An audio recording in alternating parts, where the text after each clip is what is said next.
Hello my dear students, welcome back to my channel. आज के इस वीडियो में मैं आदित्य गोविंद देकर के एक स्टूडेंट है, उनका डाउट क्लियर करने वाला हूँ। आदित्य ने ये डाउट आज ही पूछा है और आज ही मैं उसके ऊपर वीडियो बना देता हूँ क्योंकि थोड़ा अर्जेंट बेसिस पे उन्होंने ये डाउट पूछा है। अब आदित्य ने कमेंट सेक्शन में मुझे ये पूछा है कि law of conservation of angular momentum क्या होता है, थोड़ा समझा दीजिए। और क्योंकि उसने बोला है कि बोर्ड एग्जाम जल्दी आ रहे हैं तो उसको जल्दी से ये वीडियो चाहिए, तो आपके लिए मैं आज बना देता हूँ ये वीडियो आदित्य, और बाकी स्टूडेंट भी इसको देख सकते हैं।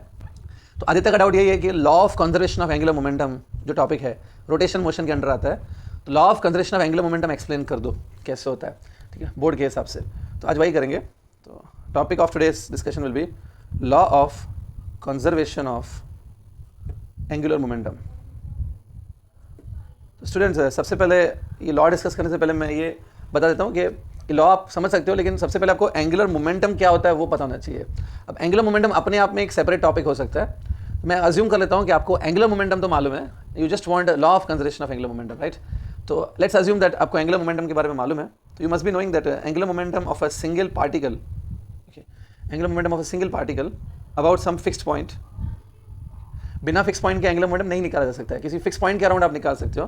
ओके, अगर कोई पॉइंट नहीं दी हुई है तो आप उस पॉइंट आप एंगुलर मोमेंटम निकाल ही नहीं सकते। तो angular momentum about any given fix point is defined as R bar cross product with P बार।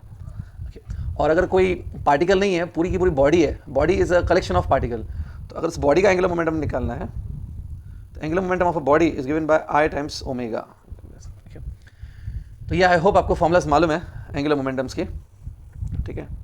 ये मालूम है तो अभी लॉ को समझ सकते हैं, law of conservation of angular momentum को। तभी देखिए, पहले मैं थोड़ा समझा देता हूँ लॉ के बारे में। सपोज ये कोई बॉडी है जो इस एक्सिस के अराउंड रोटेट कर रही है ऐसे विथ एंगुलर स्पीड ओमेगा।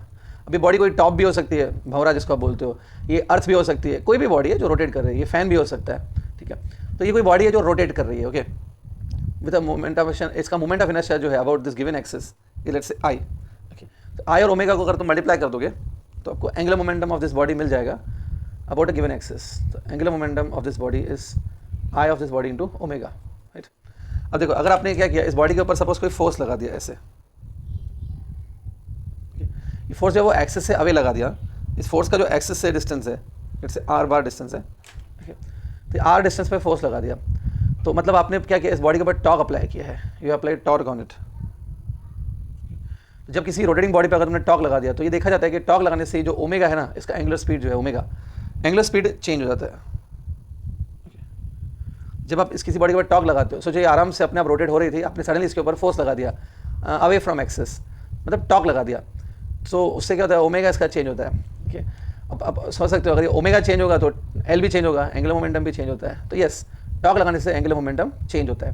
तो इसका मैं एक डेरिवेटिव ले सकता हूँ, क्योंकि ओमेगा चेंज हो रहा है, एल चेंज हो रहा है, तो हम लोग डेरिवेटिव ले सकते हैं D L by D T. लेकिन टॉर्क लगाने से ना आई नहीं चेंज होता है, मोमेंट ऑफ इनर्शिया नहीं चेंज होता है टॉर्क लगाने से, ठीक है। तो आई का डेरिवेटिव नहीं होगा, D omega by D T होगा। मतलब यहाँ पर ओमेगा चेंज हो रहा है, यहाँ पर एल चेंज हो रहा है, ओके। सो आपको मालूम है D omega by D T, change in omega by time, it is angular acceleration alpha into I D L bar by D T. I into alpha होता है torque, this you know, right. Torque is I alpha. Students, यहाँ पे मैं कुछ formula assume कर रहा हूँ कि आपको ऑलरेडी मालूम है, जैसे alpha D omega by D T होता है, आई अल्फा टॉर्क होता है, ये सब फॉर्मुला मैं अज्यूम कर आपको मालूम है। अगर इनमें से भी कोई फॉर्मुला आपको क्लियर नहीं है तो आप बता सकते हो, मैं वो भी आगे डिस्कस कर लूँगा। तो सबसे पहले आप इसको देखो, torque is defined as the rate of change of angular momentum, okay. ये अगर आपको लग रहा है कि ये तो फर्स्ट टाइम ऐसा दिख रहा है लॉ, तो ये ऐसा नहीं है। आपने ये तो देखा होगा, F is equal to D P upon D T, ये न्यूटन का सेकंड लॉ है, राइट। तो यही सेम यहाँ पे मैंने रोटेशनल फॉर्म में लिखा है, एफ की जगह टॉर्क आ गया, d p by D t की जगह d L by D t आ गया, ओके। ये दोनों सेम ही है लॉज, ये दोनों एनालॉगस हैं एक दूसरे के। तो torque is defined as D L by D T, ठीक है। अब देखो, ये जो मैंने अभी बताया, इसमें मैंने आपको स्टार्टिंग में ही बोल दिया कि हम लोग टॉर्क अप्लाई कर रहे हैं बॉडी के ऊपर, ठीक है। अगर मैं अब बोलूँ कि टॉर्क अप्लाई नहीं कर रहे हैं, torque applied is zero, okay. If no torque has been applied, तब इसमें आप टॉर्क को जीरो पुट कर दो, D L by D T will be zero. अब ये तो हो गया derivative of L with respect to T ना। अगर डेरिवेटिव किसी चीज़ का जीरो है, इसका मतलब वो चीज़ क्या होती है, कांस्टेंट ना। डेरिवेटिव कांस्टेंट का ही जीरो होता है, तो मतलब एल रिमेन कांस्टेंट। यही basically law of conservation of angular momentum है। According to law of conservation of angular momentum, if the torque applied on a body is zero, the angular momentum of that body remain constant. यही actually में law है, ठीक है। According to this law, मैं यहाँ पे law लिख देता हूँ, ओके। सो ये देखिए लॉ का स्टेटमेंट है, according to this law, if the torque acting on a body is zero, अगर आप टॉर्क नहीं लगा रहे हो किसी बॉडी के ऊपर, बॉडी को ही सिस्टम ऑफ पार्टिकल्स भी बोल सकते हैं। कोई भी बॉडी बहुत सारे पार्टिकल्स का सिस्टम होती है, तो ऑन अ बॉडी और system of particle anything you write is zero, then angular momentum of that body remain constant, या इसको कंजर्व भी हो सकते हैं. इन सिंपल वर्ड्स बस इतना याद रखो कि if the external torque acting on any body और a system is zero, then angular momentum of that body L of that body remains constant. ठीक है, समझने के लिए जो है लॉ इतना ही है कि टॉर्क जीरो होता है तो एल रिमेन कांस्टेंट. ठीक है, अब बोर्ड पॉइंट ऑफ व्यू से आप ये भी लिख सकते हो, ये तो नहीं है ऐसा, लेकिन एक और तरीका मैं आपको बता दूँ इसको लिखने का. Means I will give you one more proof of this same law. ये भी ठीक है, ये भी प्रूफ ही है लॉ का, पर एक और तरीके से इसको प्रूफ कर देते हैं. सी तो सी आप ऐसे भी प्रूफ कर सकते हो. Angular momentum of a particle is given by R cross P, right. यहाँ पर सपोज एक पार्टिकल है ऑफ मास एम, इसका वेलोसिटी का डायरेक्शन ये है. ठीक है, तो यही जो डायरेक्शन है वेलोसिटी का, यही डायरेक्शन पी का भी होता है, लीनियर मोमेंटम का डायरेक्शन. ओके, यहाँ पर सपोज फिक्स पॉइंट है, ये डिस्टेंस हो गया आर बार. अब अगर तुमने इस बॉडी के ऊपर कोई फोर्स लगा दिया ऐसे, ठीक है, इस फोर्स लगाने से क्या होगा, टॉर्क जनरेट होता है. तो टॉर्क जो लग रहा है इस बॉडी के ऊपर, टॉर्क हो जाएगा R cross F. It's a torque about this fix point. So torque लगा दिया सपोज मैंने, जैसे मैंने आपको बताया टॉर्क लगाने से स्पीड वगैरह चेंज हो जाती है, ये वी चेंज हो जाएगी टॉर्क लगाने से, और वी चेंज होगा तो पी चेंज हो जाएगा, और यहाँ पे पी चेंज हुआ तो एल चेंज होगा. मतलब टॉर्क लगाने से एल चेंज होता है, वो मैं बोलना चाहता हूँ. तो हम लोग इसका डेरिवेटिव फिर से ले सकते हैं, D L bar upon D T. अब यहाँ पे आर क्रॉस पी दोनों का डेरिवेटिव होने वाला है. हम ऐसे लिख सकते हैं D R bar by D T cross P plus are bar cross D P bar by D T. क्या मैंने देखो जस्ट डेरिवेटिव ले लिया इसका. ठीक, तो यहाँ लिख देता हूँ मैं D L bar upon D T, D R bar by D T. Are बार क्या है, देखो are bar you can say particle का पोजीशन वेक्टर है, are bar is a position vector. D R bar D T से ना velocity ही मिलता है ultimately, it will give you velocity of that body, instantaneous velocity. Cross P R bar cross, अब यहाँ पे D p by D t आ रहा है. D p by D t मतलब rate of change of linear momentum. D p by D t nothing but force होता है, तो d p by D t को मैंने एफ लिख दिया. अब आपको मालूम है वी वेक्टर और पी वेक्टर दोनों एक ही डायरेक्शन में होते हैं. जैसे वी और पी एक ही डायरेक्शन में, अगर दोनों एक ही डायरेक्शन में है तो ये क्रॉस प्रोडक्ट जो है वो जीरो आने वाली है, because V and P are parallel to each other. Okay, तो दो वेक्टर पैरेलल होते हैं ना तो उनका क्रॉस प्रोडक्ट जीरो आता है. और ये आर क्रॉस एफ क्या होता है, आर क्रॉस एफ तो टॉर्क हो गया. So d L upon D t of a single particle is also equal to torque. अब आप देखोगे तो ये जो फॉर्मूला आई है वो सेम इसकी जैसे हो गई. तो बाकी आगे का प्रोसीजर आप सेम रख देना. तो D L by D T equals to क्या आ गया, टॉर्क. अब इसमें आप टॉर्क को जीरो पुट कर दो, as soon as you put torque zero, L क्या आ जाएगा, कांस्टेंट. तो बोर्ड पॉइंट ऑफ व्यू से लिखना है तो प्लीज़ आई वुड सजेस्ट आप ये लिख लेना. ठीक है, डायग्राम बनाओ या ना बनाओ आपकी मर्जी है, लेकिन ये लिख देना. लेकिन अंडरस्टैंडिंग पॉइंट ऑफ व्यू से सिर्फ समझना है एंट्रेंस एग्जाम्स के, तो आप ये भी लिख सकते हो सिर्फ समझने के लिए. ठीक है, ओके, पे अटेंशन. कुछ एक्स्ट्रा पॉइंट्स डिस्कस कर लेते हैं इसके ऊपर. Okay, some important points related to the law of conservation of angular momentum. Okay, first point, सी अगर मैं इस लॉ के आपको कुछ एग्जांपल्स बताऊं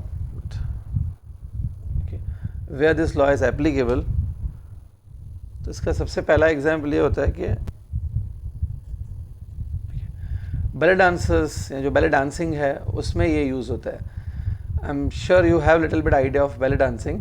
ओके, बैले डांसिंग में क्या होता है कि एक डांसर आती है जो स्टेज पर आती है. ओके, और स्टेज पे आने के बाद सपोज वो अपने अराउंड रोटेट होने लगती है, start rotating around its own axis. Rotate होने के टाइम पे सपोज उस डांसर ने क्या किया, अपने हैंड्स फोल्ड करके रखे हैं ऐसे. सपोज अब मैं ड्राइंग में इतना अच्छा नहीं हूँ, लेकिन सपोज ऐसा कुछ है, ये डांसर है. ओके, सो पहले डांसिंग में क्या होता है, डांसर एक पैर के ऊपर, अपने एक टो के ऊपर नाचते हैं, रोटेट करते हैं. तो सपोज ये एक्सेस ऑफ रोटेशन है. Around this axis she or he whatever is rotating with the omega speed. ठीक है, इसे रोटेट कर रहे हैं. तो अब आपके लिए तो ये एक ह्यूमन बीइंग है, लेकिन फिजिक्स के हिसाब से ये एक रोटेटिंग ऑब्जेक्ट है. तो अगर रोटेटिंग ऑब्जेक्ट है तो इसका एंगुलर मोमेंटम भी होगा I into omega. Let's say it is I1 into omega 1, ये इसका एंगुलर मोमेंटम है.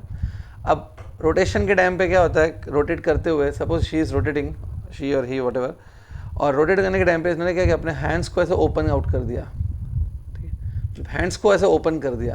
ठीक है, जैसे ही हैंड्स ओपन किया मतलब कुछ जो मास है इस ह्यूमन बीइंग का, वो मास एक्सिस से अवे चला गया. When you open your hands in this position means mass has gone away from axis. तो ऐसे करने से क्या होता है, मोमेंट ऑफ इनर्शिया इंक्रीज हो जाता है. Okay, on stretching the hands moment of inertia increase हो जाता है. लेकिन जब इसने अपने हाथ स्ट्रेच किए और मोमेंट ऑफ इनर्शिया इंक्रीज किया, तो इसके ऊपर किसी ने टॉर्क थोड़ी लगाया, टॉर्क तो जीरो ही लग रहा है इसके ऊपर, किसी ने बाहर से थोड़ी कुछ लगाया इसके ऊपर। हाथ स्ट्रेच करना आपका इंटरनल मैटर है इस बॉडी का, किसी ने बाहर से तो टॉर्क नहीं लगाया। तो सिंस टॉर्क जीरो है तो एंगुलर मोमेंटम कंजर्व रहना चाहिए। तो जैसे ही अपने हाथ स्ट्रेच किए, let's say moment of inertia increases from I1 to I2, moment of inertia increase हो गया I1 to I2, तो ओमेगा बेचारा अपने आप को डिक्रीज कर देगा, from omega 1 it will decrease to omega 2, so that the product of I omega remain same. Initial product of I into omega should remain same as product of I omega, क्योंकि आपको मालूम है आई omega जो रहता है वो constant होना चाहिए, angular momentum should be constant. ये फॉर्मूला आप यूज़ कर सकते हो फॉर सॉल्विंग क्वेश्चंस। तो बेली डांसिंग क्या रखो is an example of conservation of angular momentum.